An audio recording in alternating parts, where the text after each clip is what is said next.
I am thankful and so lucky to have the opportunity to start out this young. But even if you get interested as young as I did, getting involved in things like 4-H and learning about that kind of stuff, or just getting to know your local people will get you so far.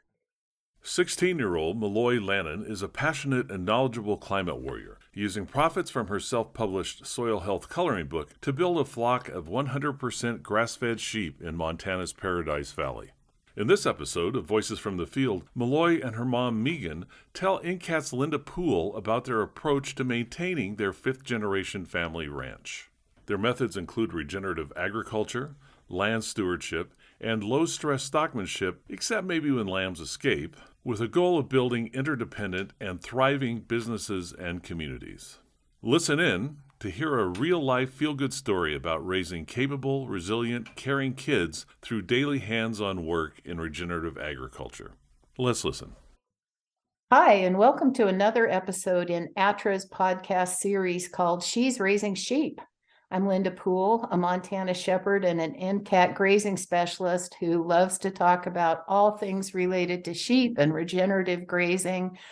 And I have for today two guests that join me in those passions. I'm so excited to have with us today Maloi and Meagan Lannan, who are the fifth and the fourth generations, respectively, tending their family's ranch in the Paradise Valley of Montana.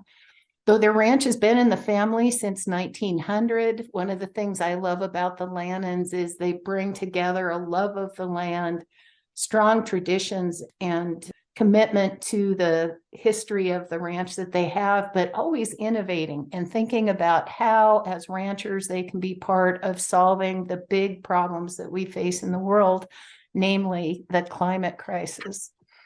I've heard Maloi described as a climate warrior, a young climate warrior with her own flock of sheep. And, how could I resist bringing this story to the people who like the She's Raising Sheep podcast?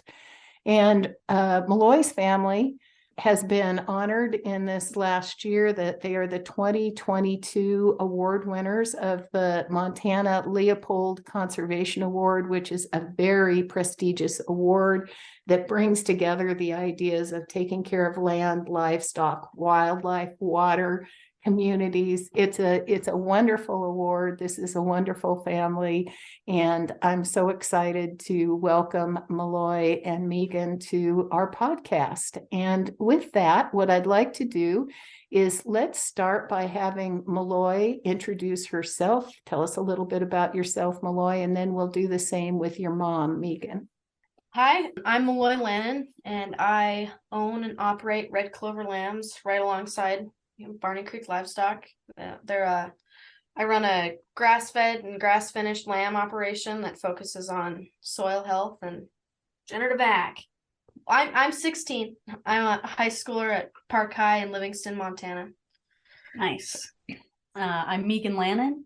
I own and operate with my husband Pete, Barney Creek Livestock.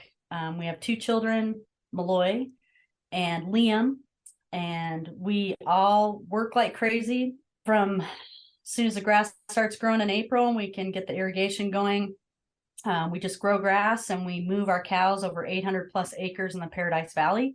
Our team members include the folks that we have leases with, and we say team members because sometimes they're out there moving fences with us, and we are always teaching them about the land every step of the way and how we're improving their ecosystem. We've been doing this a little over 10 years. We sell direct-to-consumer grass-fed and grass-finished beef, and really love doing grazing for people. That's our favorite part.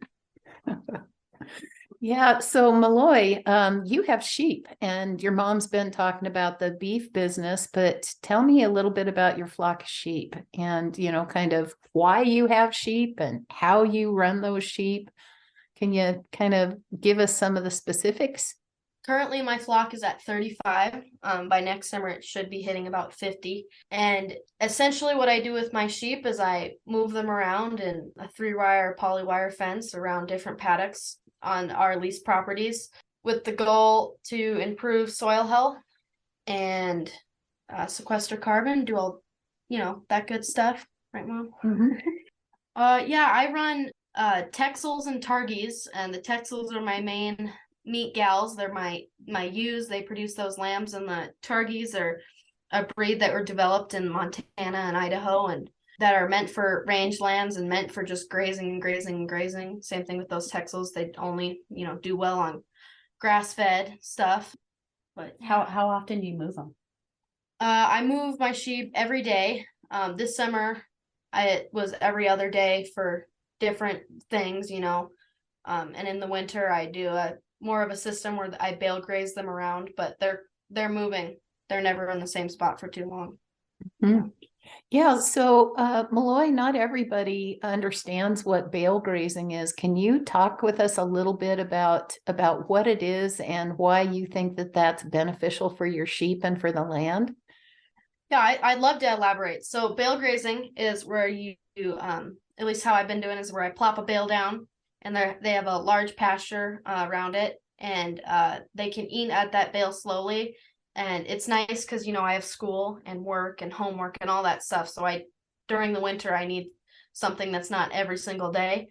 But you graze on that one bale, and then it leaves all that cover for the next year, so you can put them in spots that are maybe struggling, like don't have a whole lot of cover and whatnot. But yeah, I've been doing that this winter. And you've been putting your bale, like we talked about this week. You wanted to put your bale where it was a little bit, the grass from the summer was a little bit thinner, so you put it in that area to build up a little biomass, right? Yeah, so in the spring, all that organic matter will help that spot grow a bit better, and I'll probably won't graze it as hard as I did the year before, just to give it some good rest. So. Yeah, what a great answer, and it's a good strategy here in here in snowy Montana. If we're lucky, it's snowy Montana. Yeah, so you kind of alluded to how you look at the grass and make your decisions about grazing. Okay, so we put the bale where there was less grass, and then I'll be more careful next year. Can you talk about what your goals are with managing the grass and how you use the sheep to do that? Do you have, I guess the better way to say this, are your main goals around the sheep and what they need, or are the goals more around what the land needs or something else? Can you kind of tell us how you make those decisions, how you balance those things? I'd say I could split it up into two categories. The money, because we're here for that, right? And then the land. The land's a huge part. I graze my sheep, strategically, and plan out how big their pastures are going to be and how they're going to move. So like the land's always like, it's never getting the same thing. And, it's, how do I put it? It's never going to get too used to it. Yeah, keep it guessing. Yeah, keep it guessing. Keep the grass guessing. How it would naturally be done. And then the money, I have a big focus on that too, by making sure I separate animals when they get sick or treat them right away, or watching my ewes. I'm always out there. They know me pretty well. They see me and they start bawing, and so those are probably the two bigger priorities, I'd have to say. Yeah, so this is one of those rude questions that people are not supposed to ask, but is your business profitable, or do you see a place where it can be profitable over time? It right now, I don't have the numbers right with me, but it's being pretty profitable, from the coloring book all the way to selling my lambs and then trying to get into the wool side of things. I could see that being expanded. I could see me growing more lambs in the future, but right now, with just the amount I have and my coloring book and everything, it's been going well. Yeah. Ooh, let's talk about the coloring book. Tell us about the coloring book and how that kind of is part of your story with sheep as well as with soil. Well, when I was 12 years old, my mom had to help with the farm to school program, where she'd come in and talk to kindergarten to second graders about how we raise our beef and why we do it that way and why it's important to know your rancher and whatnot. And they're kindergartners to second graders, so their attention span isn't the largest. So she was like, "Well, Maloi, you like drawing. Could you just draw me a couple pages that could help me like show them like this is where the grass is, this is where we move them, blah blah blah. And so I did, and it went pretty well. I'd say it helped quite a bit. So I was in 4-H at the time, and I was taking a veterinary science class, and I decided, well, I'm gonna draw out this coloring book. I'm gonna make it a little bit better, and I'm gonna present it for animal health because this impacts animal health. I brought it there, and the judge, which she might not have known, but I presented it, and I got a red ribbon. And I don't know if you know that, but it's not the best. And I was kind of upset about it. So I stomped on over. My mom was like, "Mom, I got a red ribbon. This coloring book." The judge said this, I should have done it on vaccines or things that actually impact their health. And my mom was like, "Well, are you gonna sit here and be salty about it, or are you gonna do something?" I guess I'll do something. So I contacted Joel Salatin, Gabe Brown, and a now good friend of ours, Nicole Masters. And within like a month, all of them got back to me. They're all super excited. I was like, "Hey, can I just have your help building this coloring book and kind of like showing it up like this? It matters." So I worked my little butt off, and I published it and got it out there with Nicole and Joel and Gabe's, all their quotes in there. And with the help of all that, I decided that I was going to start a sheep business, which I guess we can talk about in a bit. But and with that, I've sold like just over 1,000 coloring books now, and it all goes into my sheep and helping boost that up. So Pays for the printing of more books, and then the leftover definitely goes to you and your sheep operation. So Well, we will definitely put a link for people to be able to buy that book in the show notes, because I'm sure there will be people who will hear about that and want to support you as a young shepherd. But also, the book is really cool. And Meagan, did I hear that there might be something more in the works about that? Can you talk about that a little bit? yes. So Nicole Masters with Integrity Soils, that's my town job. I work with Nicole. We do agroecological coaching, trainings, and soil workshops and stuff all over the world. But with the first book, as Maloi had mentioned, she called her for a quote for the book. And so Nicole has been tapping on Maloi's shoulder to say, "Hey, I think we should make another coloring book." So they are working on that right now. So stay tuned. Nicole is positive it's going to be on the New York Times bestseller list or something. Anyway, so Nicole's telling her what to draw, and she's drawing it, and they're coming up with a story, and just to teach little kids and anybody actually that's interested about what's going on under our feet and the crazy world that goes on down there. Yeah, I love this story in so many different ways. I have like a million questions that I want to ask, but I kind of have to let's go back to some of the information about your sheep operation. So you started with the money from the coloring book, and you started adding these sheep, and you're running a Texel Targhee type of a flock. I think I see some black-faced sheep in there too. So maybe there have been some other crosses. I'm curious about what products you market, Maloi. And, I think I read that you have some marketing directly to some restaurants. I think our listeners would love to hear about how do you put together your marketing program for these lambs? Well, it was a lot of research, seeing how other people do it around here and then how other people do it all over the place, right? But I sell my lambs in either half or whole. And then I also sell bratwursts. So, you can't really sell the mutton that well. So I make it in a bratwurst and I sell those. And then I've also been looking to get into some different wool things at some point, but that's a bit further down the line. But I sell my lamb to Foodworks in Livingston. And then I've also sold to Chico Hot Springs down the road in the past. And Woods Rose Market. Yeah, I was about to say Woods Rose, also in Livingston. Mm-hmm. And then the Black Dog Farm, CSA. Oh, yep. And then I've just started marketing with Black Dog in Livingston, there's CSA, which we also do our beef with. So all sorts of stuff. Yeah, well, it's an impressive mix of avenues for you to be able to sell those products. You know, it's a good thing to be close to places where people like to eat good meat, and it seems like you're raising really great meat. You know, the idea on your website, some of your messaging, some of the things that I love about it is the combination of being good for soil, being good for human health. And to me, it's not in your website, in your words, but what I get from your website and what I feel when I'm listening to the two of you talk. I've always felt that the most important product of ranches were ranch kids.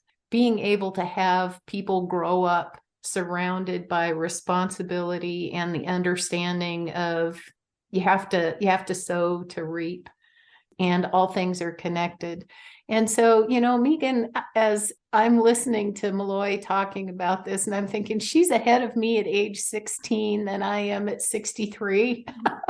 And it's really impressive. I wonder, you know, what do you feel like the role of regenerative practices or ag in general has been in raising a family that has these types of accomplishments and commitments, you know, to have the Leopold Conservation Award, to have 5 generations on the same soil, you know, for what is it, 120 years or something?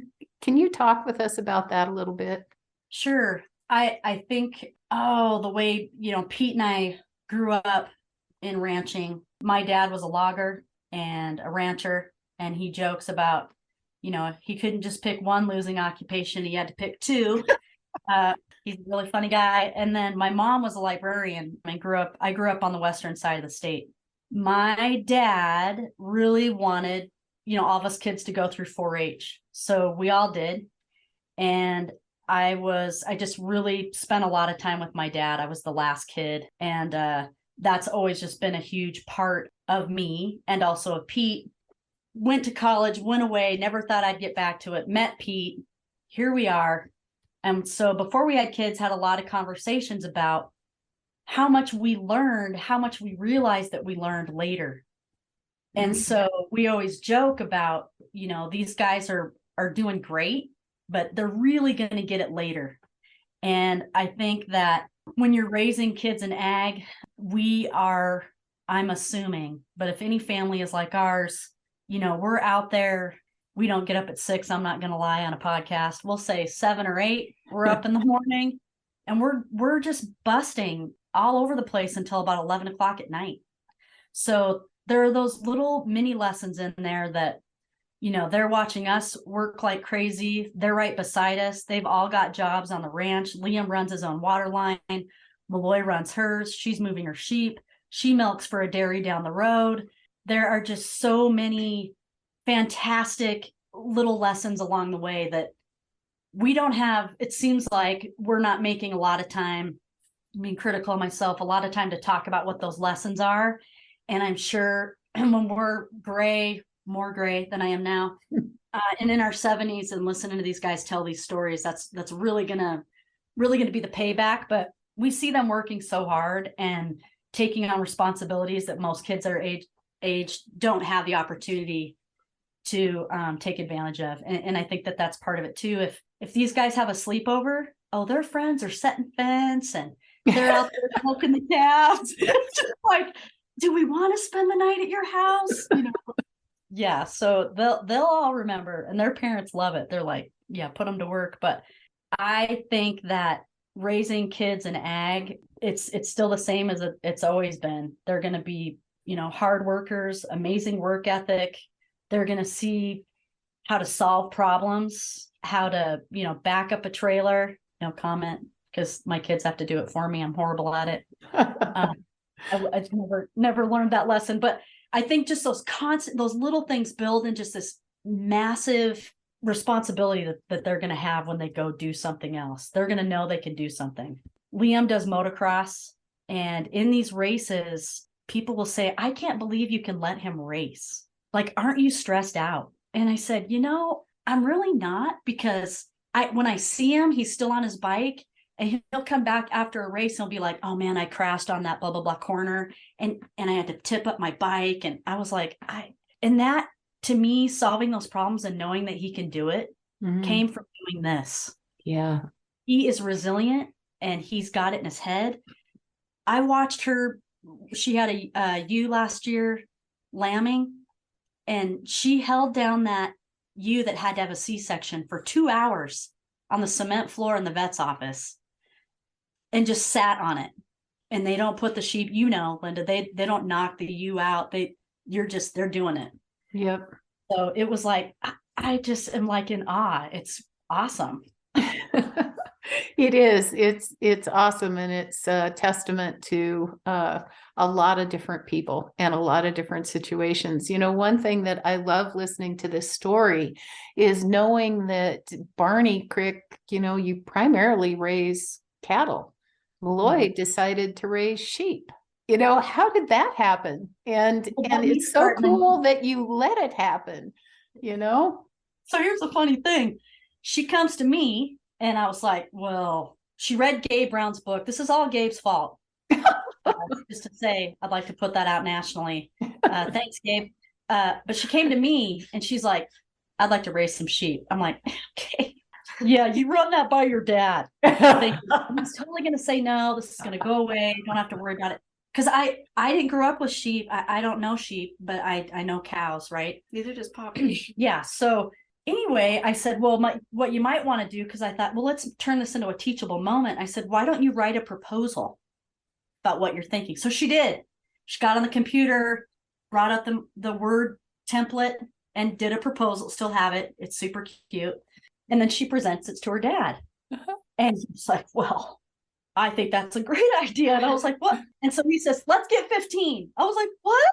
Because at the time Pete was leaving during the summer, he was running the smoke jumper program in West Yellowstone. So I'm the only one home during the summer. Only one doing the 4-H stuff. Now I'm like 15 sheep. I don't even know sheep. So now she went to her grandparents who we have a lease with. And her grandfather who raised sheep said, let's start with 5. He knew what we were getting into. I was like, thank you, Larry. Thank you. Because he has had sheep. He did. Yeah, he raised sheep. So she got 5. And it was an amazing adventure when we brought them home. Do you want to hear that adventure? It's a bit long, but it's an Oh, I'm dying. Go ahead. oh geez. Okay. Don't have time to stay up to date on the freshest sustainable agriculture news, events, and funding opportunities? You can trust NCAT to keep you connected with our weekly harvest e-newsletter. Subscribe today at ncat.org and get your weekly harvest delivered each Wednesday. We brought him home after a long drive to where was it? Was it like Hardin or Molt. something? Molt. We drove all the way to Molt for 5 lambs because we're like, oh, we know this guy. He's gonna be great. So we got the 5 lambs, and I've learned my lesson since that you don't want to get the smut face ones. They like to get out. That's why you can probably tell most of my flock's white face now. But we brought the 5 home, and we had some netting fence from like 3 years ago with the goats. We're like, we're gonna train them on weeds. That didn't go well, but I brought them home. I had them all in this pen, and someone let the dogs out when we were trying to open the trailer to let the little lambs out that were all confused, and they broke through the fence, and we're like, oh no. And it was, of course, we let them out at like 5 o'clock, and it's like August, so it was going to be dark by like 9 or 10. And so anywho, they're running all over the place, and we get 4 in, and we're just like, wait a minute, there's one gone. And I was like, Liam, you're supposed to keep track of that one, my little brother, by the way. And he's like, oh, it ran that way. And it was like, you couldn't even see it through all the grass and stuff, so we were combing through. We couldn't find it. And then our neighbor Steve calls. No, you can hear the cows bellowing. Oh, the cows were losing them. I'm like, why are they bellowing? Because they were in their paddock, their little strip. I remember now. They were bellowing, and we had 1 cow with horns. Uh-oh. And Maloi ran over, and she's like, there he is. The lamb went over there, and the cows, because we worked them so much, they really stick as a herd. Mm-hmm. They do everything together. And that little lamb was like, oh, my friends, look, they're all together. I should be there. It's like a herd.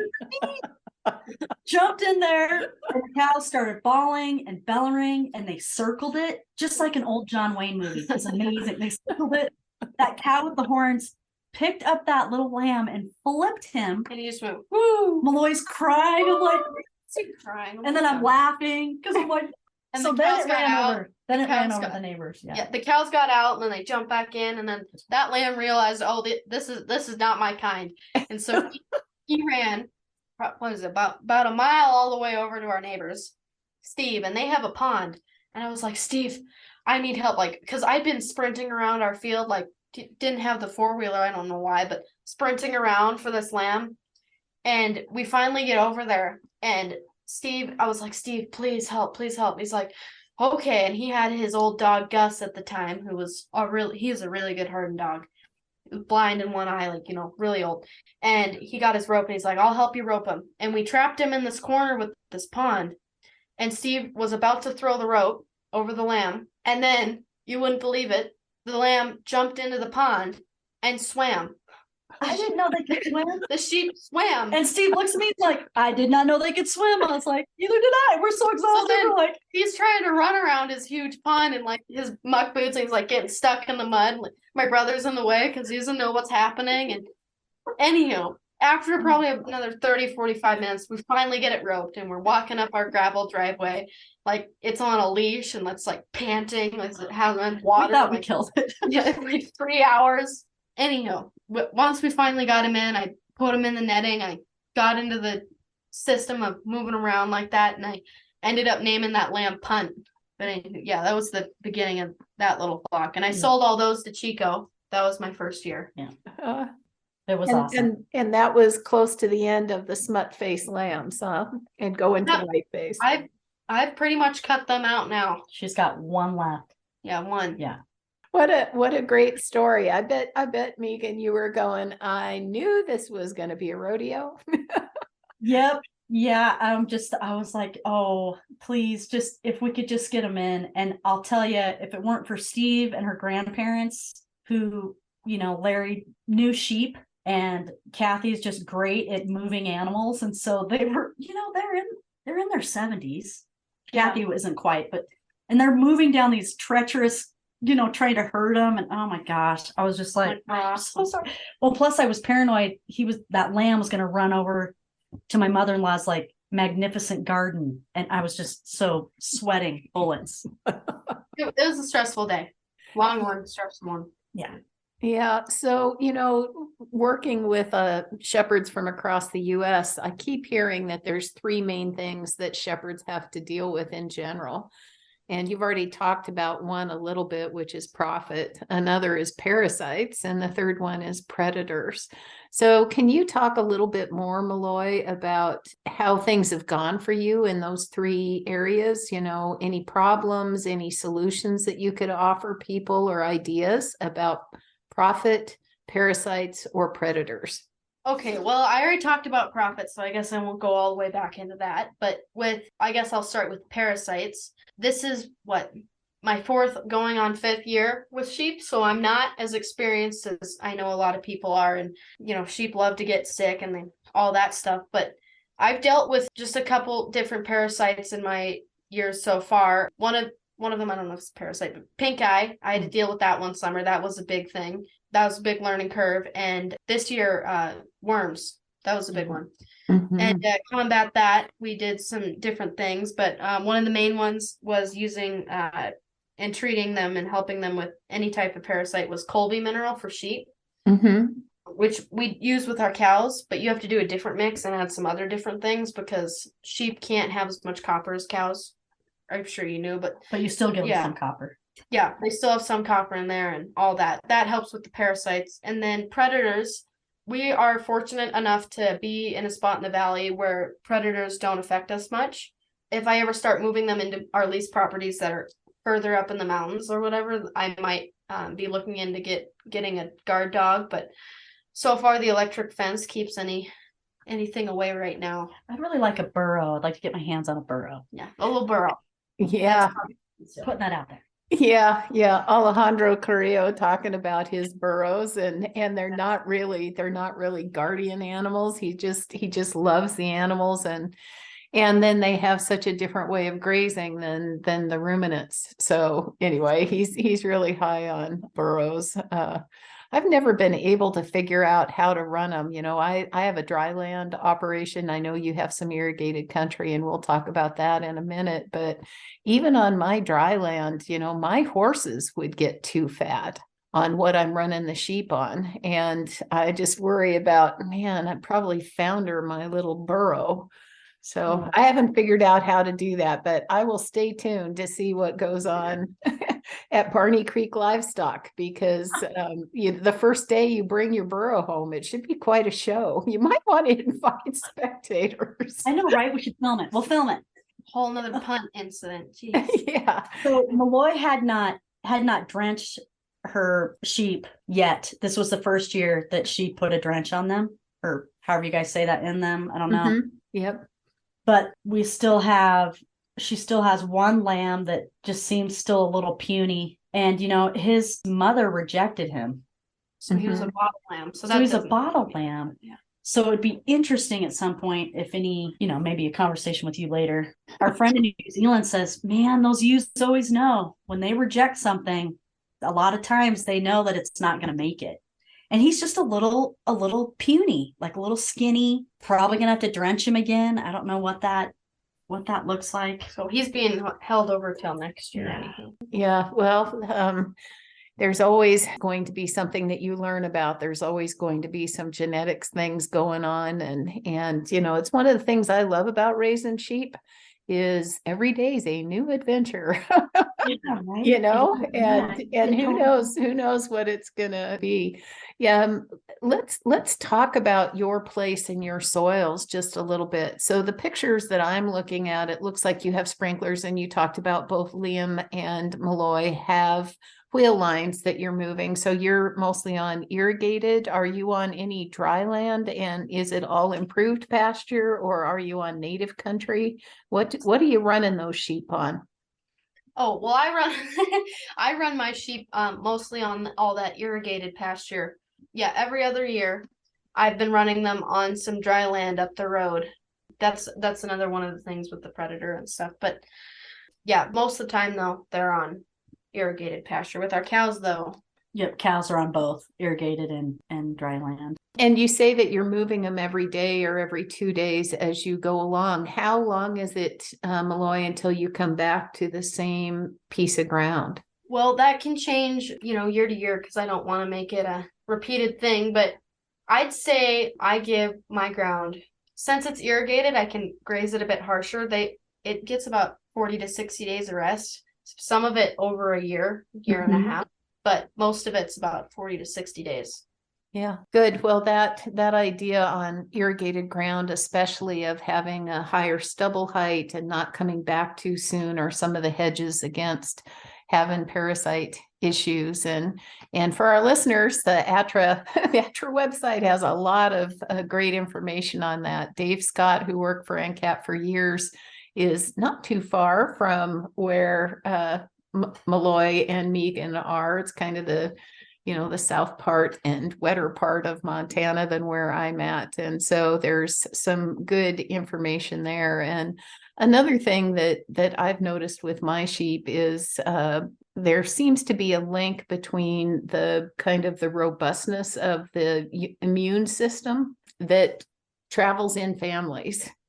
Oh, yeah. And I don't have any data on the idea of will a ewe reject something that that later is going to go on. I don't really know about that, but what I do know is that if I have an animal who requires help for anything, it somewhere down the line, its offspring are going to require help for something too. And I just, it's a different thing when you're raising market lambs, but as you're working on your breeding stock, I just, if you had a lamb like that you would be on my cull list. Not that you can always do that when you're building a flock, but those are the things that old shepherds sometimes tell new shepherds. And that's another question that I have for you, Maloi. When I was trying to get started with sheep, I have a neighbor that had 1,000 head that I helped with their sheep. And so I had that. And then I was blessed with some Basque mentors that used to own a ranch here in Phillips County. And, they are people of the sheep. And so they would come and they would say, "What are you doing?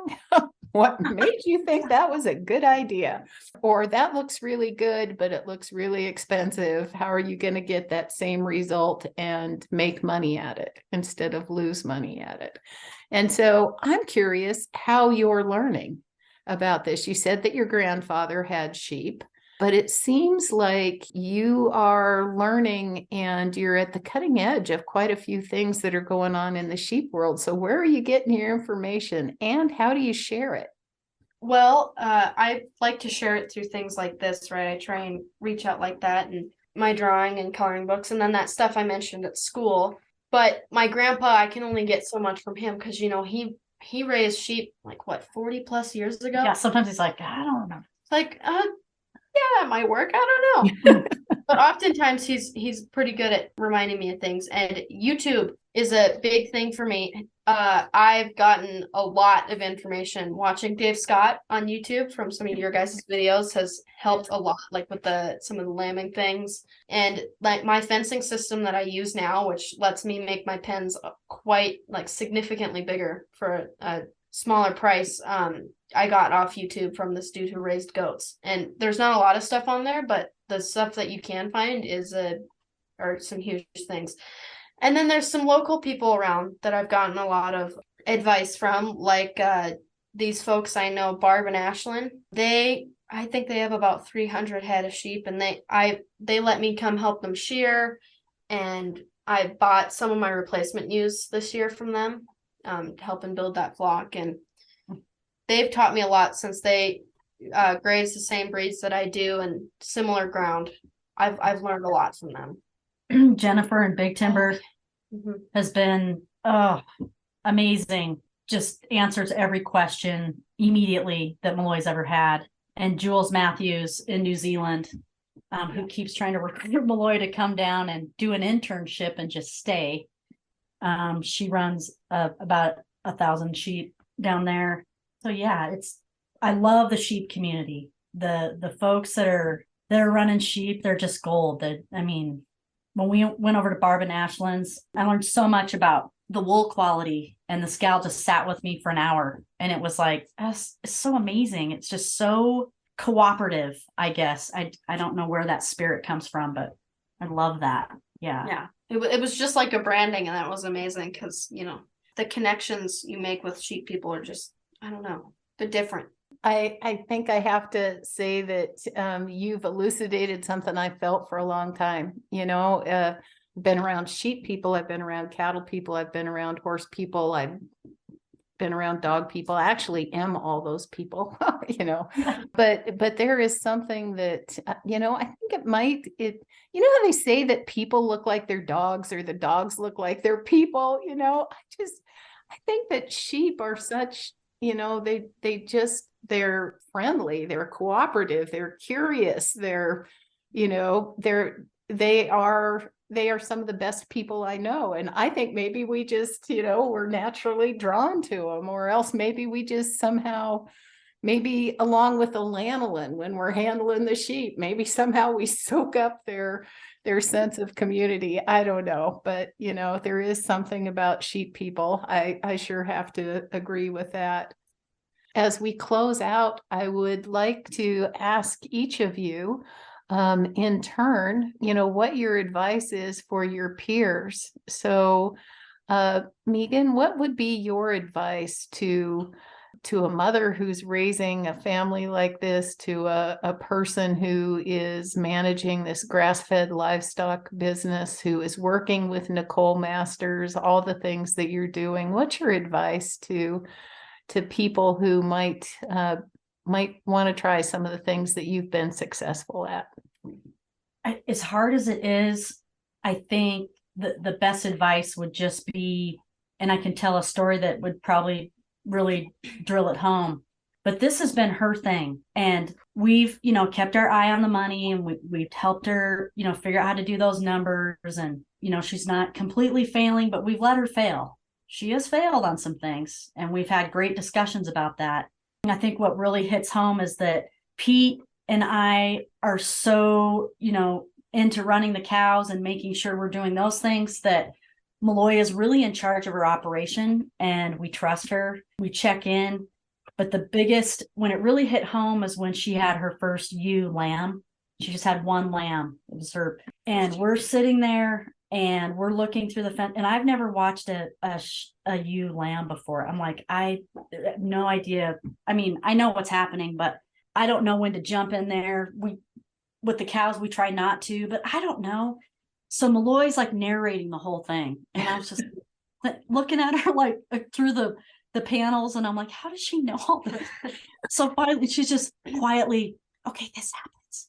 Oh, now she's doing, okay, now she's in phase 3, or I don't even remember what it was exactly. But I looked over to her and I was like, how do you know this? And she's like, I watched it on YouTube. I was like, okay, hey, it all went great, but my only choice was to trust her. And last year she jumped right in there when she had a ewe struggling, and her dad showed her how to get her hand in there.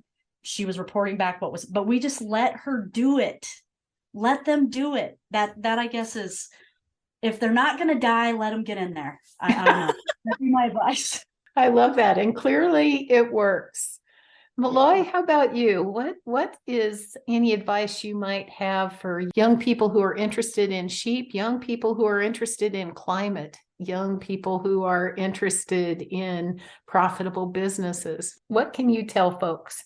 Well, I can say that one of the bigger things out there that you can do is getting in touch with your community and finding like role models and mentors. Like we talked like about Ashlyn and Barb, my parents.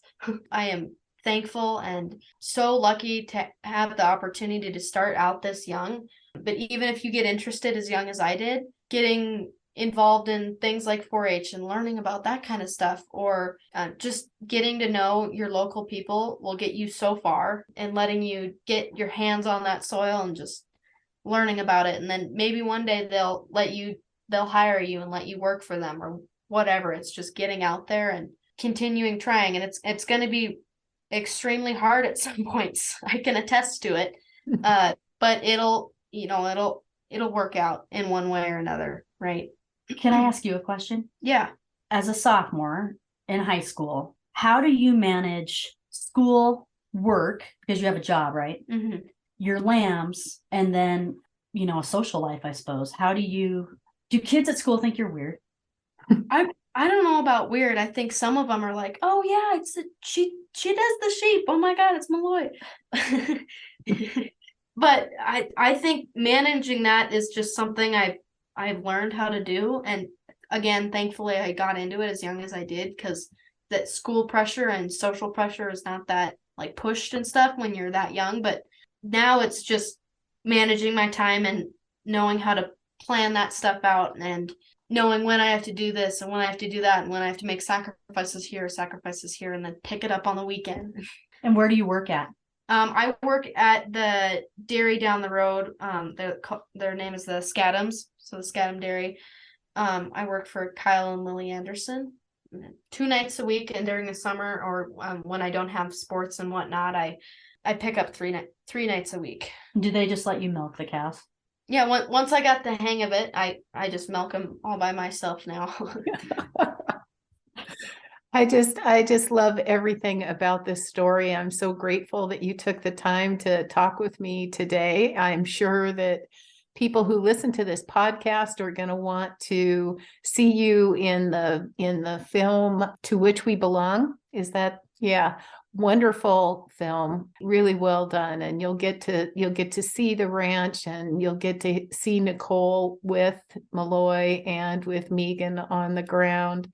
I think that there's a bright future ahead of you both in this work, and we'll be happy to follow you over time. And on behalf of all the listeners of the podcast, thank you for sharing your time. And there'll be another episode of She's Raising Sheep coming up, but only one time that we're going to get to hear this great story from Maloi and Meagan Lannan. So thank you, ladies.